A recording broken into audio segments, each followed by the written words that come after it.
Sam Harris came to prominence in 2004 with the publication of his first book, The End of Faith. It was a harsh criticism of organized religion, and it spent 33 weeks on the New York Times bestseller list. He's got a PhD in cognitive neuroscience, and he's been described as an evangelical atheist.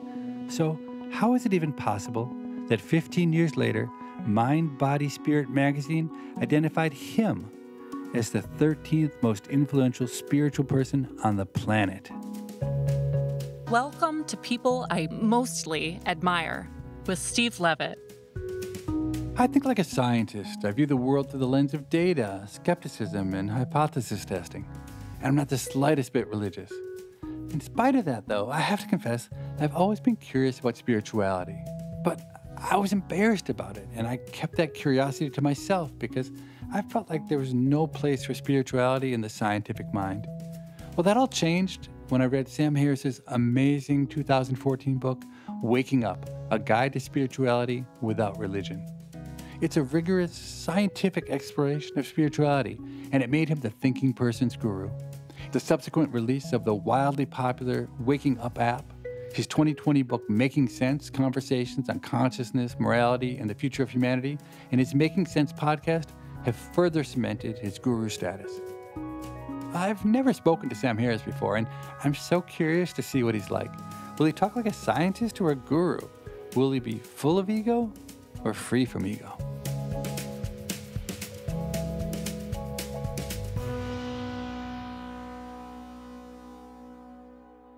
I can't tell you, Sam, how much I've been looking forward to getting to talk to you after reading so much of your amazing work. Oh, nice. Thank you. It's a pleasure. I know lots of scientists, and I find it easy to talk to neuroscientists. And I know lots of people who are students of meditation and mindfulness, and I know how to talk to them. And I know how to talk to atheists. I know how to talk to best-selling authors. But I talk to them all differently, and I'm not sure how I'm going to talk to you because you're all these things rolled into one. How to talk to a Venn diagram. That's the problem. Exactly. So you have this sort of intimidating effect on me. Do you think you have that effect more generally, or is that something weird about me?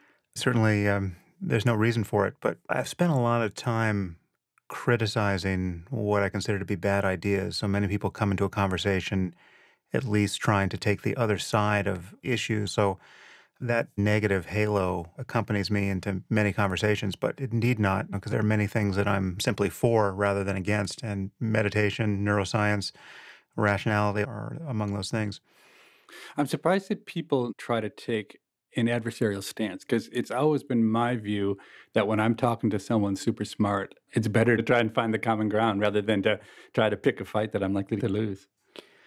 Yeah, my appetite for debate has diminished more or less along with the realization that it doesn't work all that well. It's really hard to change people's minds in real time. People tend to change their minds in private. I think I can count on one hand the number of times I've witnessed somebody fundamentally change their mind, which is to say relinquish fairly core, cherished beliefs under pressure in the conversation itself. It's like witnessing a supernova burst or something. It just doesn't happen very often.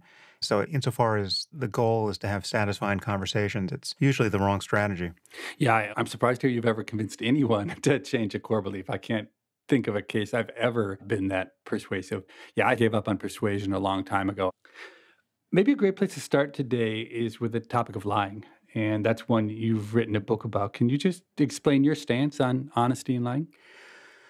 Yeah, well, it's uncontroversial to say that lying is often wrong and often gets you into trouble and is a kind of engine of chaos in relationships. But still, most people think that there's a fairly vast scope for more benign forms of dishonesty. And there's this notion of a white lie, which many people think exists and is not only benign, but necessary. Sometimes you have to lie to people because you care about their feelings. That's the way most people come to the topic. But when I was a freshman in college, I took a course which was more or less a quarter-long examination of white lies and the psychological and social costs of telling them. And it was one of the few things in my life where I can remember coming into a room and leaving the room a different person. And ever since, I've been convinced that that you more or less never want to lie, except in cases where violence is appropriate. So, you can lie in self-defense. That's just to say that it's ethical when your relationship with the other person has totally broken down. You can't presume any possibility of collaborating with that person or cooperating with them or reaching them. And so if the Nazis come to the door and ask if you have Anne Frank in the attic, yes, you can lie. But I think in every other case, the idea that lying is benign is an illusion. And so for now more than 30 years, I've had a conscious commitment in my life to just never lying. And it's been immensely clarifying. There's so much cognitive overhead required when you're telling lies all the time. Unlike you, I have not had a 30-year commitment to telling the truth. I value the truth, I value honesty, but I do lie sometimes. And in particular, I found myself in a time where I had recently been divorced and I had 4 kids and I had a new girlfriend, my now wife, who lived on a different continent. And my ex-wife got breast cancer. And I had all of these demands on me. And on a number of occasions, I'd say like 5 occasions, I very thoughtfully decided that I was going to tell a major lie because I couldn't figure out a way out of my situation other than that. And the interesting thing is that my wife, Suzanne, is incredibly intuitive and has an unbelievable memory. And each of those 5 lies, in some cases, it took 6 months to a year, but in each of those cases, I got caught red handed. So I just decided after that, whatever inclination I had to lie, it just didn't pay in this particular situation, which is a different way into the problem than the one that you took. Would you say the reason you don't lie, is it a moral principle or is it because you think it just serves your purposes better? Well, mostly it's totally aligned with my self-interest in terms of how I want to be with other people. So I have all these feelings and thoughts and beliefs and opinions, and I do all these things in private, and then I'm talking to people, and at every moment the conversation threatens to expose this gulf between how I want to seem and how I really am. So integrity is really a matter of closing that gulf. Now, keeping secrets is its own topic. To be honest is not to say that you can't keep secrets or that you can't conceal information. You can just be honest about it. If someone asks me, how much money do I have in my bank account? The truth can be, I don't want to tell you. I don't trust your motives for asking. So you can deny people access to information and not lie to do that. But the larger goal is to not want to keep 2 different sets of ethical books, right? Where it's like I have my ethics for my friends and family, the people I love, and then I have the ethics for strangers or people who I haven't yet formed a connection with, but who I might form a connection with, and then all of a sudden I'll have to rewrite my ethical code in front of them. If you could make one change in your life that guarantees you won't have something absolutely mortifying happen that could have been easily avoided, a commitment to not lying is, I can't think of any longer lever to pull than that. I'm guessing people listening to this are saying, oh, that's obvious. But I actually think it's really radical. And the more that I delved into your book, and the more I thought about my own inner dialogue versus the external impressions that I try to give to people, the more terrified I got of your approach to radical honesty. I'm still thinking about it. I'm still debating it. And one of the things that I find most challenging about it is thinking about the transition from the world I've been in where I haven't lived radical honesty to one where I would. So I've got this huge stock of partial truths or untruths that I've laid out. Do you have a strategy for overcoming that? I mean, because once I got over that, I think I might be able to handle it, but I can't really figure out how to get over that hump. Right, you're trailing this kind of endless tail of mendacity that you're going to have to correct for. Exactly. So one clarification, there is this phrase that some people use, radical honesty. That's not how I would describe what I'm up to. There is a callousness that creeps into their discussion of how committed you should be to being honest. A commitment to the truth isn't a commitment necessarily to saying every true thing about everything, no matter how alarming or unwelcome it would be. That's not what I'm advocating. It's not that you have to helplessly kind of vomit up your opinions in every circumstance so that everyone knows exactly how judgmental you are and how much you don't like the way they look or don't like the food they served. You can have some discretion and civility. So I allow for the fact that there are certainly situations where it's awkward to tell the truth, or it's important to find out just what part of the truth is worth telling. The cleanest example for me is as a parent, you should tell your kids, about the world when they ask. And it's obvious you should be telling them age appropriate truths, right? My daughters are now 6 and 11. I'm only aware of having ever once told a lie to one of them. I was kind of ambushed by a question that I just couldn't think on my feet fast enough to get to a truth that was admissible. So I found myself lying. I've been surprised at how readily people make up things like Santa Claus. I find it disturbing that we lie to kids so happily about Santa Claus, and we just wait for the moment in which they understand that it's a lie, and then everyone just moves on. It's definitely, to me, an odd social construct we've made. That was literally the most common question I got in response to my book, Lying. It's like, what about Santa Claus? People who remember what it was like to find out that Santa Claus was a fiction and that their parents had been lying to them all that time, and how disturbing they found it. And it's just so unnecessary. The idea that Christmas wouldn't be fun but for the fact that you tell this lie to kids. No kid wants to be the last kid in class who still believes in Santa Claus, right? It's worth rethinking, even Christmas. One of the first times I ever really reflected on honesty was when I was in high school, and a good friend of mine's mother had a stroke, and whatever impact the stroke had, it just released all of her inhibitions. And from that point on, she said whatever came into her head. And it struck me as the worst possible curse. One of the things I did after reading your book was just track my own daily interactions and how many little lies I told, and how my reflexive response in many situations was to create little lies. And it was disturbing, and I really haven't resolved it yet. So I don't know if I should thank you for that or not. I think maybe I was better off before I read your book. Good luck. Yeah. Yeah.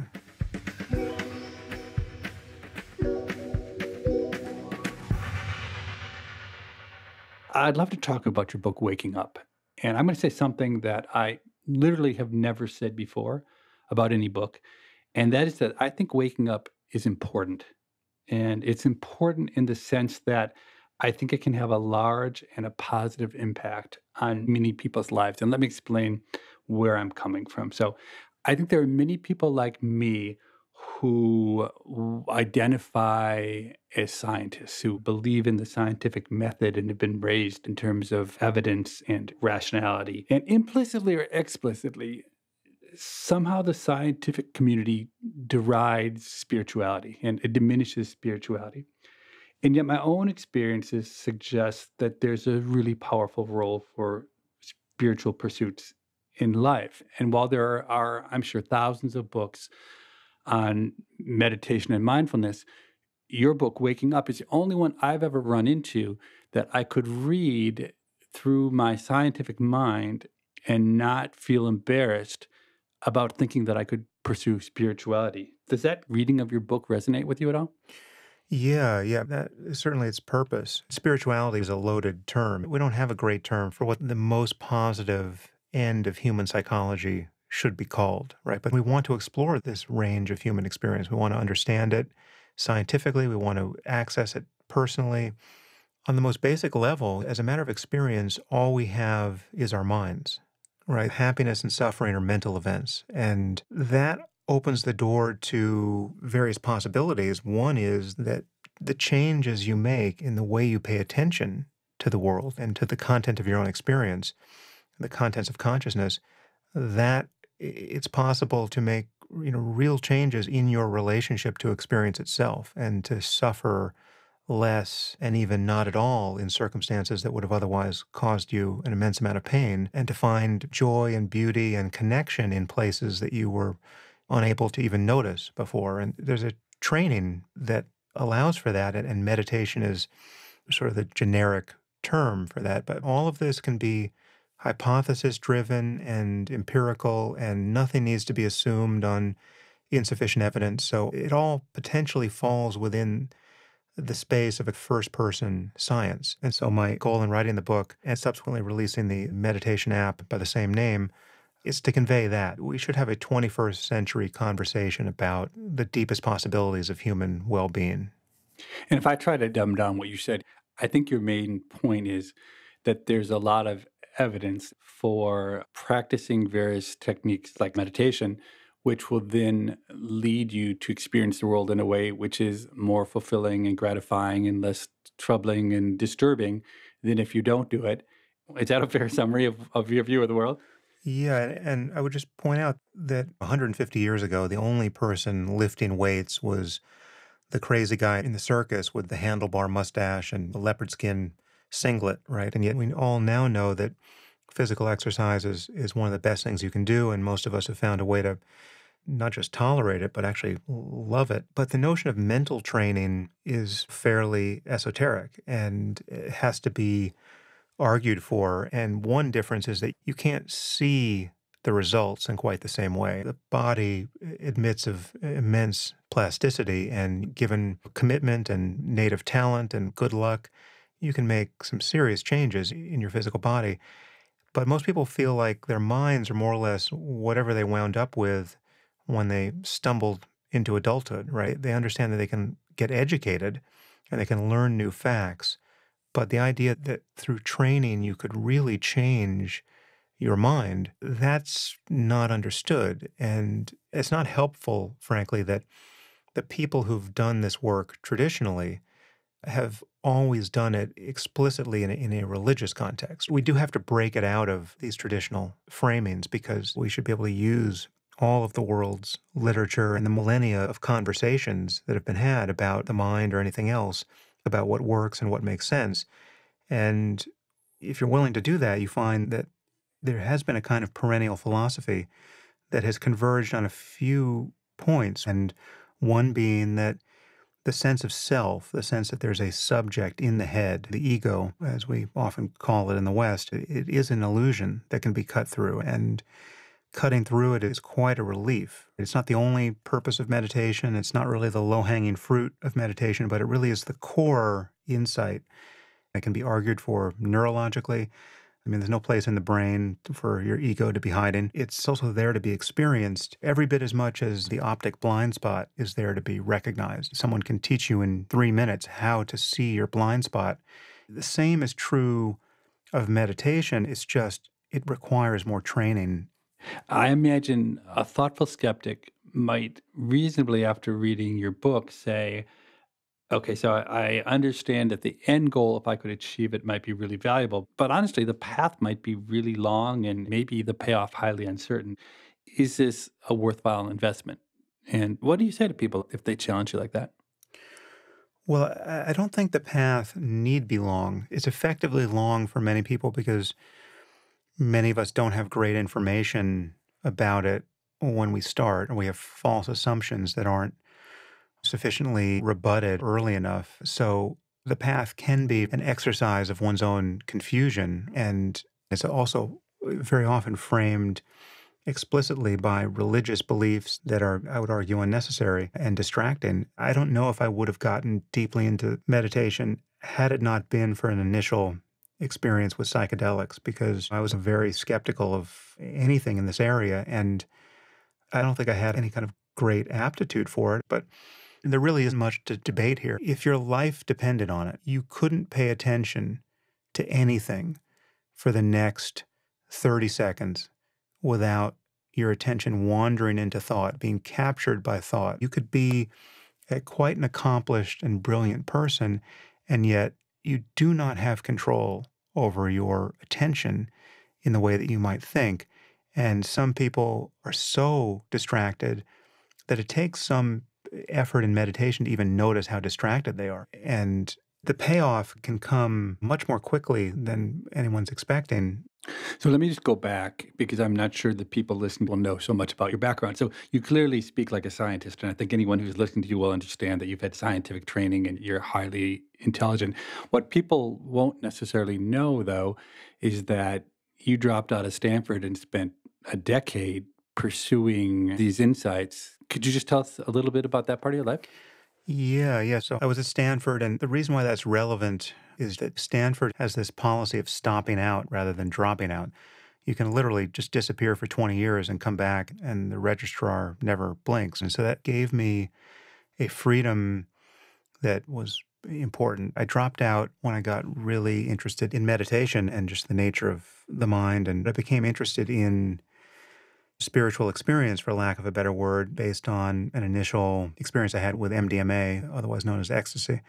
And so I started reading books, and then I found my way to a first meditation retreat and made many trips to India and Nepal, studying with various teachers. And in my 20s, I spent something close to 2 years on silent meditation retreats, mostly in a Buddhist context. At the end of that decade, I went back to Stanford and got my degree in philosophy. And I thought I would probably do a PhD in philosophy, but decided that I really just wanted a better education in brain science, because so much of my philosophical interest was essentially a matter of neurophilosophy. I never went into it thinking, well, I'm going to run a neuroimaging lab. It was more to get the intellectual tools in hand so that I could continue to think and speak and write about the nature of the mind. You're listening to People I Mostly Admire with Steve Levitt and his conversation with Sam Harris. After this short break, they'll return to talk about Steve's own experiences with mindfulness.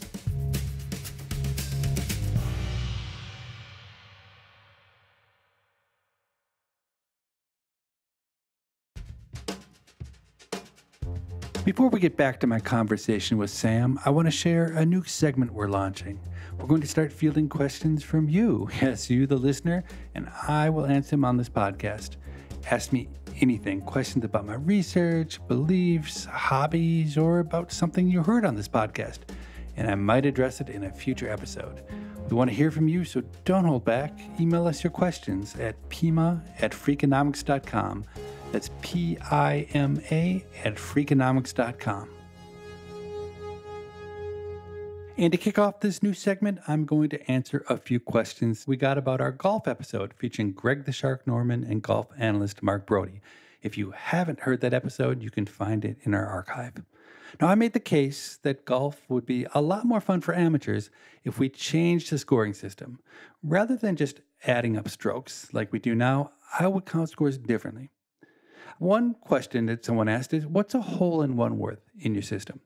And my answer to that is, whatever you want it to be. I'd say like 1 million or 7 million. A hole-in-one is a once-in-a-lifetime event. You should celebrate it. If you get one, my recommendation is walk off the course right there. Don't hit another shot, and don't go back for a long time. Just savor the fact that you had a hole-in-one. And I would tell you, I once went bowling with Stephen Dubner, my friend and Freakonomics co-author, and I'm not a good bowler at all. I'm a pretty good golfer, but I'm a terrible bowler.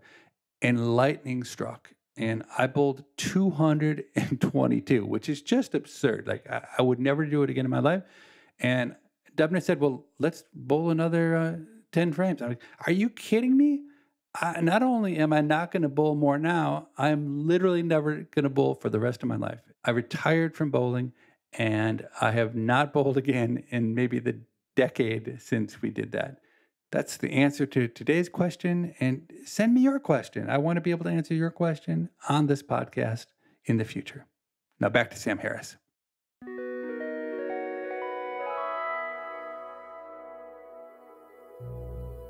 Reflecting back on the beginning of our conversation, where Sam tells me he's been able to change the minds of a handful of people, I've been trying to think if anyone has ever persuaded me to change my core beliefs about something.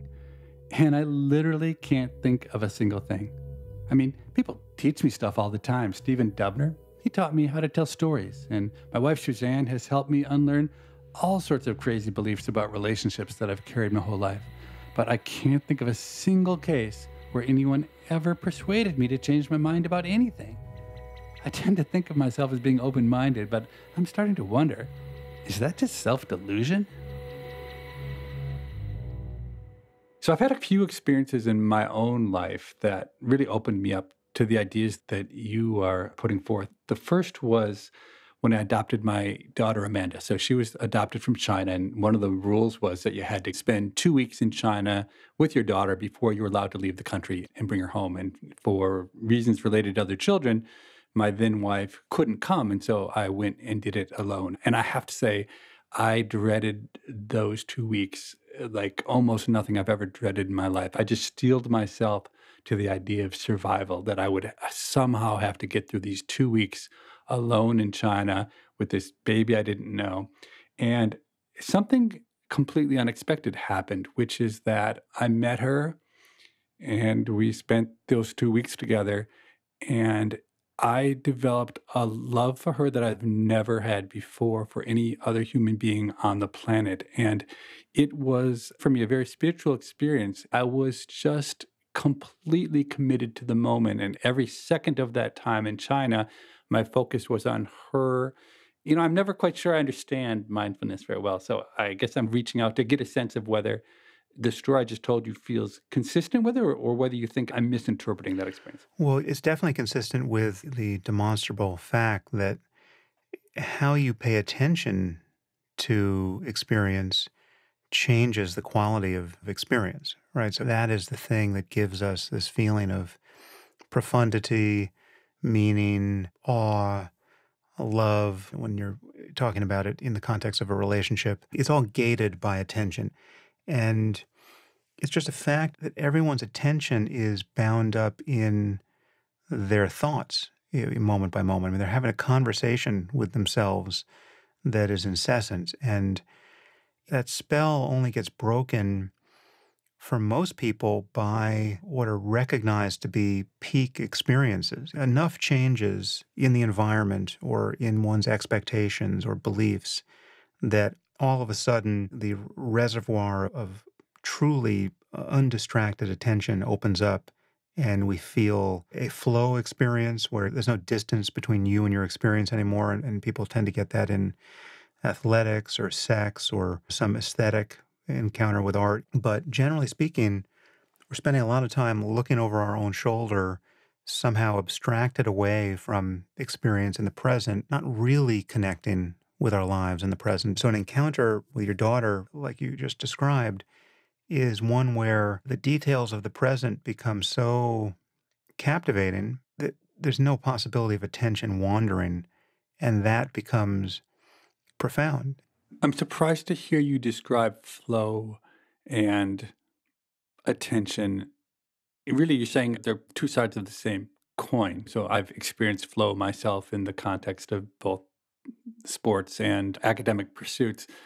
But my experiences with Amanda in China were nothing like the experiences I've had what I would call flow. Having a concentrated mind is intrinsically pleasurable, and the more concentrated it gets, the more pleasurable it gets, and it can become just an ocean of bliss and very drug-like by paying sufficiently close attention to any arbitrary object. I mean, the breath is often one that's picked because it's always accessible and it's just a repeated sensory experience. The person who thinks that the only way to have a deep flow experience is to get up at 4 in the morning and grab the surfboard and get out there and catch some really good waves, they're mistaking the point of access. You can have that experience paying sufficient attention to anything, but mindfulness is actually an independent principle from that. Ultimately, mindfulness is about just noticing how experience is without trying to change it. So you're not actually even trying to cultivate an exalted state of mind or change anything about your experience. You're just dropping back into the mode of merely witnessing what's appearing on its own. Meditation can mean one or two things. It can be a kind of concentration practice where you're trying to produce a specific state of mind, or it can be what's generally called an awareness practice where you're simply trying to be aware more and more clearly of what is arising on its own. If you pay closer and closer attention to anything, and all of a sudden it becomes more and more like the best experiences you've had in life. I had a second experience, which I think relates to what you're talking about. My then girlfriend and now wife, Suzanne, decided that she was going to go to India for a month, and she has a lot of spiritual interests, and she was going to pursue those spiritual interests. I had zero interest in spirituality. I had zero interest in India. I had zero interest in being gone for a month. And I decided to go for all the wrong reasons, insecurity and lack of trust in her judgment to keep safe and fearing she wouldn't love me if I didn't go. And to make things worse, she said that she would only let me go if I didn't use any electronics on the trip. And for 2 weeks, I would wake up in the morning and I cannot think of a single thing ahead of me that holds any promise whatsoever. And then a little more than 2 weeks into it, we missed a train. And as a consequence of missing that train, we have tremendous inconvenience. And I remember that I wasn't bothered by it at all. And it just hit me that there was literally nothing that I could be doing that was better than waiting in the train station. And in a crazy way, it was completely liberating because I was completely content with nothing. And it sounds kind of corny, but for the next 2 weeks, I was probably happier and cheerier and smilier and more patient than I've probably ever been in my life. And this halo hung over me really for months. And still, if I work at it, I can bring myself into it. That was the experience for me that rattled me out of my cage of scientific rationality and brought me to waking up, to which I'm, incredibly grateful to have discovered.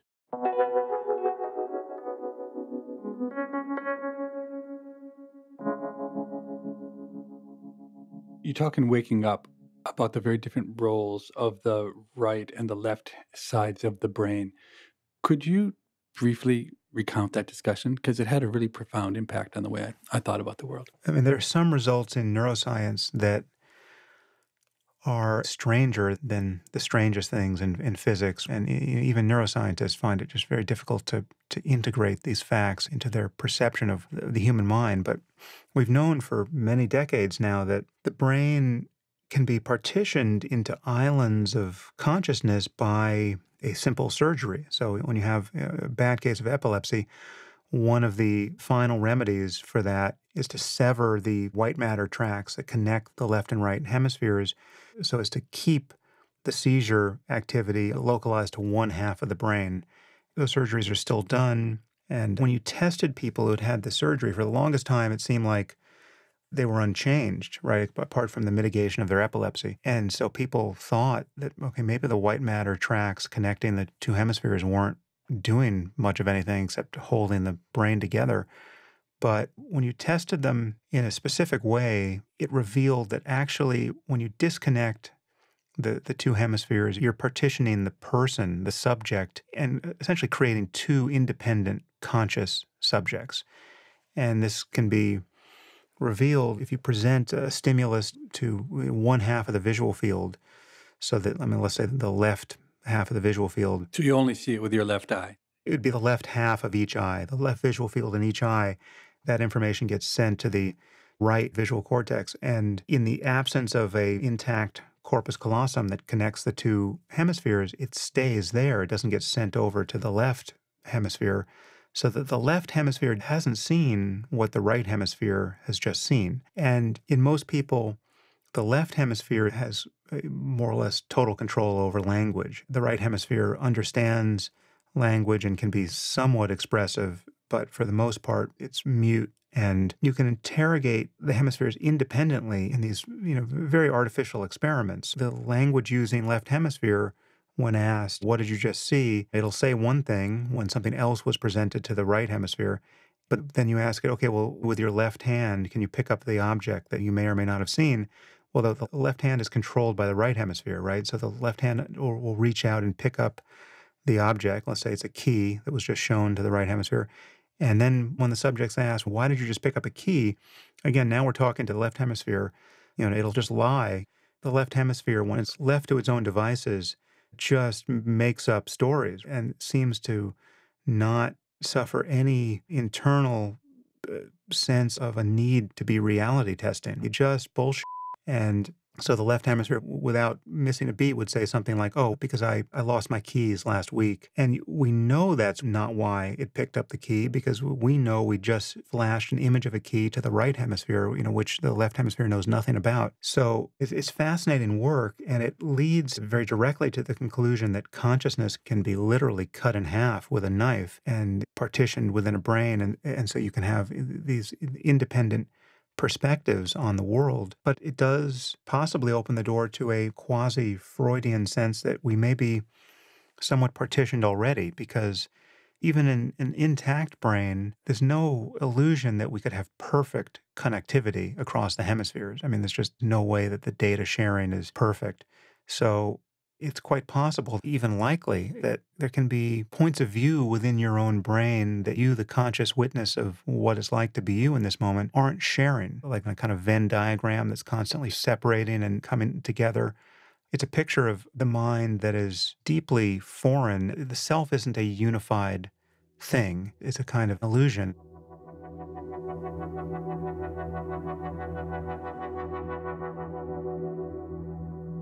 Have you thought at all about what we teach kids in school? I've begun to think we should be maybe teaching kids more life skills, say mindfulness, things they'll actually use when they grow up. Yeah, I mean, this does to some degree relate to the degradation of philosophy.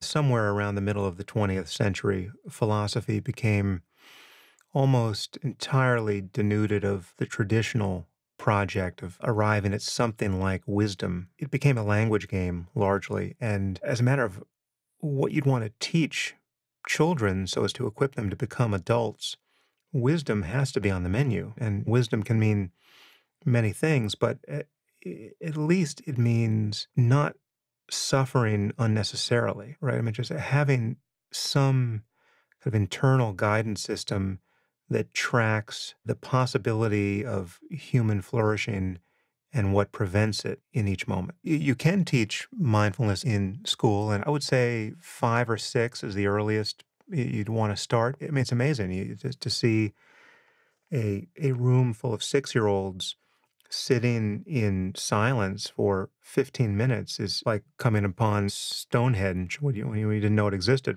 And then they report back some genuine insights into their own subjectivity. It's really quite amazing.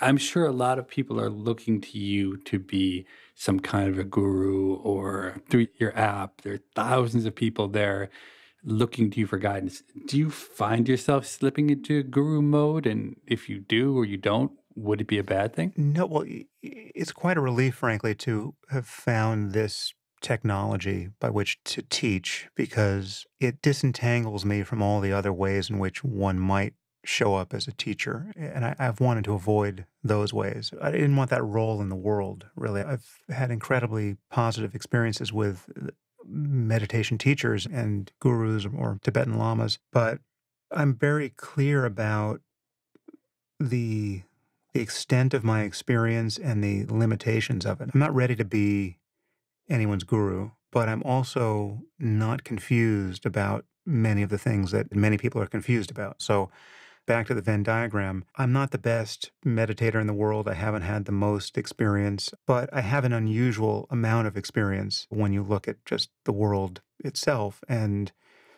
likewise, I'm not the greatest neuroscientist in the world. I'm more of a moral philosopher or a philosopher of mind, but there are many books that to be a professional philosopher I should have read, which I haven't read yet or will never read. So I'm not the best at any one thing, but if you stack all of these things on top of each other, most scientists don't have my experience in philosophy. Most philosophers don't have my experience in science, and most philosopher scientists don't have my experience in meditation. But I'm under no illusions that I'm the final product of the ultimate fulfillment of this path. You will. Well, maybe one day you will. You're just not there yet. Yes, then it's going to have to be a long life indeed, I think. Are you afraid of dying? I think about death a lot. I guess I'm afraid of the chaos and discomfort that can surround dying. I'm not afraid of the loss of experience. And it's strange that anyone would be. I mean, this is a point that obviously Lucretius made a couple thousand years ago, but death is just the absence of experience. And that's not something to be afraid of. But you can recognize that you're not actually afraid of it either, because just think about your relationship to deep sleep, right? I mean, everyone gets into bed each night desperate to have the plug pulled on experience. And then you come back and you never really reflect on how strange it is to have been okay with the zeroing out of everything. And I think there is a lesson there for what it will be like to die. And it's not to say that a deep sleep is necessarily synonymous with a total zeroing out of experience. There's everything else around death, the grief and the bereavement and the concerns about whether you lived your life in a way that you regret in any way, that you can prepare for it in many ways. And I think the best way to prepare for it is to live a more and more mindful and self-examined life. That will create in its wake the least regrettable life. I didn't get a chance in our discussion to tell Sam that he is responsible for perhaps my weirdest hobby.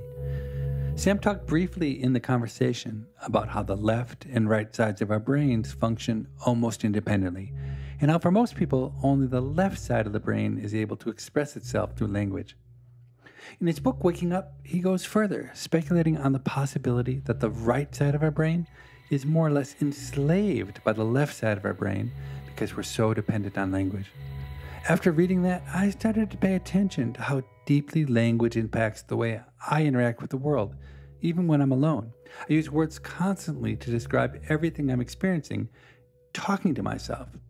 So, just for fun, I made it a hobby of mine to see whether, for periods of time, I could experience the world without using language. And it turned out, with just a little practice, I got pretty good at stopping the constant banter in my head. I became able to, for instance, watch a car drive by me with its radio blaring, and without the word car or radio or blaring coming into my head, I could just know that that's what I saw. Now, I'm not sure whether that distinction will make any sense to you or not, but I have to say, I experience the world in a surprisingly different way when the words are absent. And it's strangely enjoyable. And without Sam Harris's influence, I would never admit that.